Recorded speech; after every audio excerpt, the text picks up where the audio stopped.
It is one of the most famous shopping streets in Europe and certainly the busiest, but Oxford Street is also congested and polluted. So today, the Mayor published plans to transform it into a pedestrianised boulevard. It was an early Christmas present for both shops and shoppers. The bus and taxi ban is set to come in by December next year. Here's our political correspondent, Simon Harris. Oxford Street has rattled and roared to the sound of double-deckers since they were horse-drawn. Generations of Londoners have taken a bus ride along Britain's best-known shopping street. But not for much longer. Buses are to be banned, along with taxis. Even cyclists are being told, on your bike. I think it's a brilliant idea. Give it back to the pedestrians and the shoppers. It's overloaded with buses and cabs, and as a cyclist, you don't get to use it much anyway. If there's more room for people to walk, then yeah, it's all the better, really. To begin with, 800 metres from Oxford Circus to Selfridges will be a no-go zone for traffic.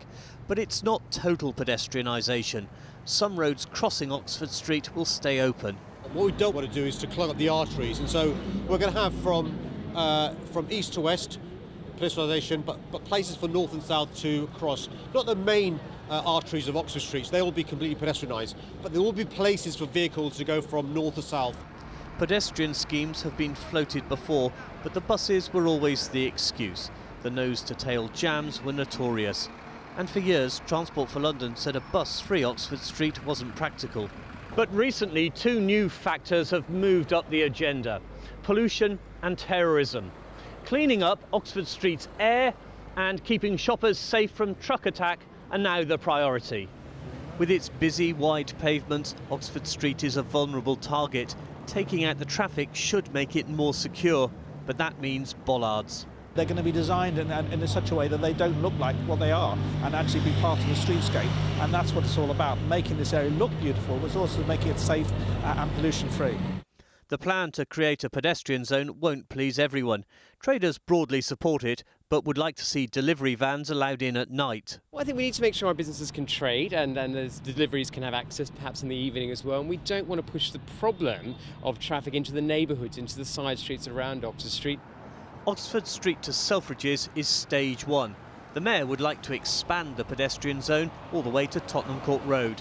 Simon Harris, ITV News, Oxford Street. Hello. For the last 18 months, the husband of Nazanin Zaghari-Ratcliffe has campaigned to see her released from an Iranian jail. In that time, there have been setbacks, but the latest was perhaps the least expected. A comment by Boris Johnson, who said she was in Iran teaching journalists rather than on holiday, led to her being hauled into court. Today, the Foreign Secretary apologised for causing any anxiety, but her family fear his mistake could result in an even longer jail term. With the latest, here's our political correspondent, Simon Harris. It's hard to imagine how much worse it could get for Nazanin Zaghari-Ratcliffe. For 19 months, she's been locked up in the grim fortress that is Tehran's Evin prison. But at the weekend, it did get worse when she was hauled before an Iranian court to face new charges.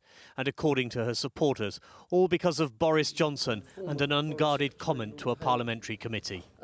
When you look at what Nazanin Zaghari-Ratcliffe was doing, it's just, you know, she was simply teaching people journalism, as I understand it. But she wasn't. Her husband Richard claims the Iranian authorities seized on the Foreign Secretary's words, using them as an excuse to accuse her of a new crime of engaging in propaganda. What they signalled in the file is that she's eligible now as a repeat offender for a double sentence. I think the other thing that is immediate is all the time they've opened a new case, she's suddenly no longer eligible for early release. So we had real hopes that she'd be back for Christmas. Mrs Zaghari-Ratcliffe, who lives at West Hampstead in North London, was arrested in Iran last year on a visit to her parents with the couple's daughter Gabriella. She was charged with plotting to overthrow the regime and jailed for 5 years. If my constituent gets even one extra day in prison because of what our Foreign Secretary has said, he needs to resign. Today, the Foreign Secretary insisted he was misinterpreted. What he meant was he disagreed with the Iranian view that training journalists was a crime. Not that I wanted to lend any credence to Iranian allegations that Mrs Zaghari-Ratcliffe had been engaged in such activity. I accept that my remarks could have been clearer. Without doubt, he was wrong in what he said, and I would like him to say that clearly in Parliament. Well, Foreign Secretary is quite different to any other job you do in government, because you're not just speaking to a domestic audience, you're speaking to an international audience. The world's looking to see whether by one word, by one phrase, British government policy has changed or altered, or whether they can exploit it to your disadvantage in some way. After phoning an Iranian foreign minister, Boris Johnson claimed it was untrue to suggest there was any link between his remarks and the case against Mrs Zaghari Ratcliffe. Hello. It has been the longest running railway dispute in British history, but after 18 months of delays and disruption, peace looks set to return to Southern Rail. Drivers from the ASLEF union have voted to accept a pay deal over the issue of driver-only operated trains, a move welcomed today by the government. But that isn't the end of industrial action. RMT members are still striking over the same issue and for the first time walked out on South Western Railway today. It made for a miserable commute for thousands of passengers, as our political correspondent Simon Harris reports. Those passengers on platform 10, can you stand clear of the doors and take a step back behind the airline, please? Even on a good day, commuting is a chore, and at Clapham Junction this was not a good day. For the first time, passengers on South Western felt the full impact of the Guards' strike.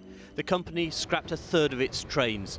Commuters heading for Waterloo at rush hour faced delays, cancellations and overcrowding, although it could have been worse. My journey is normally 37 to 40 minutes and it was 56 minutes this morning. I'm probably about half an hour later than I should be. My journey in has actually been better than it normally is. Beth, Chiesa and Colette are friends from the Brit School for Performing Arts. Their morning commute from Brentford to Croydon involves 2 trains, both on lines affected by strikes. These students didn't have to wait long for a lesson in industrial strife. So far it's quite busy. We haven't got a seat. We normally get a seat every morning. And it's really packed. The trains come late, which this train never comes late. It's a bit annoying. As the train trundled in through the suburbs, each stop meant more of a squeeze and more frustration for those who couldn't get on. Can you move down the aisles, please? Baby, it's not working. There really isn't. I'm sorry. If you can't get on, please stay on the platform and wait for the next available train. It's a bit of a crush. And I think at each station the last one, people couldn't get on the train because it was so packed. South Western replaced many of the striking guards with managers and other backroom staff. We've got well over 200 contingency guards within our business that have been trained and assessed to the requisite safety standards, and I'm pleased to say that we have managed to run our amended timetable safely this morning. Commuters on another network, Southern, are used to strikes. Today's walkout by RMT guards was the 37th, but the row over driver-only trains may have reached a turning point. Members of ASLEF, the rival drivers' union, voted by 4-1 today to end their 18-month dispute with Southern. In return, they'll get a pay rise of 28% over 5 years. Where do you now stand on driver-only operated trains? We still campaign against driver-only operation. So why have you agreed to this deal? Because this was the best solution we could get in the circumstances. I don't think we're portraying this as ideal. The RMT is not impressed. The union attacked the ASLEF deal, calling it shoddy. Without the industrial muscle of the drivers, the guards could be significantly weakened in their battle to safeguard their jobs. Simon Harris, ITV News, Waterloo.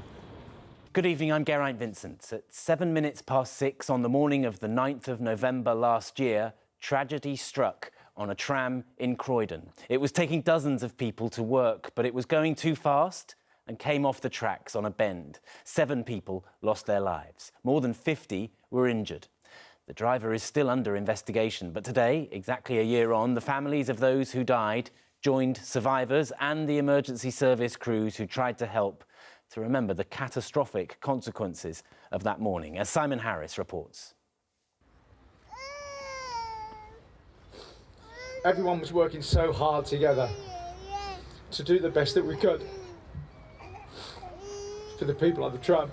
12 months ago, Sergeant Chris Morby's job was to help the victims. Today it was Sergeant Morby who needed support, and it came from the granddaughter of one of those who died. This is our job. This is what we do. After that day, I got to go home. But you have to carry on. You are my heroes.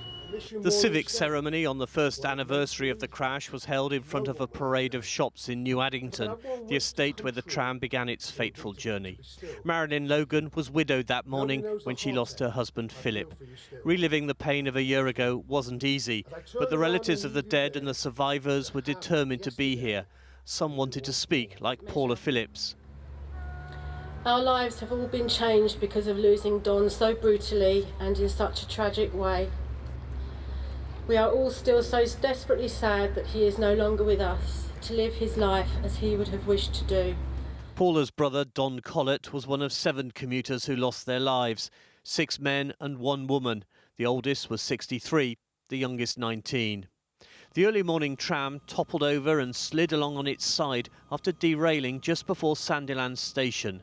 It was still dark and raining heavily as the tram approached a sharp bend in the track. There was a 13-mile-an-hour speed limit, but as the tram hit the curve, it was doing 46 miles an hour. I had my injury inside my cheeks here and I pain. Tai Ajibola survived the crash but was badly injured. His life would never be the same again. Today, Mr. Ajibola relies on a walking stick and faces further surgery on his shoulder and face.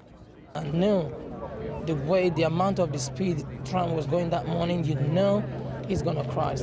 The day of the accident, my life changed completely. The pain is there. I cannot even feel the way I used to feel before. The doctor told me that it's a lifetime injury that I have to live with it. Today, large arrows alert drivers as they approach the sharp bends at Sandilands. The official investigation into the crash is expected to announce its final safety recommendations in the coming weeks. Simon Harris, ITV News, Croydon.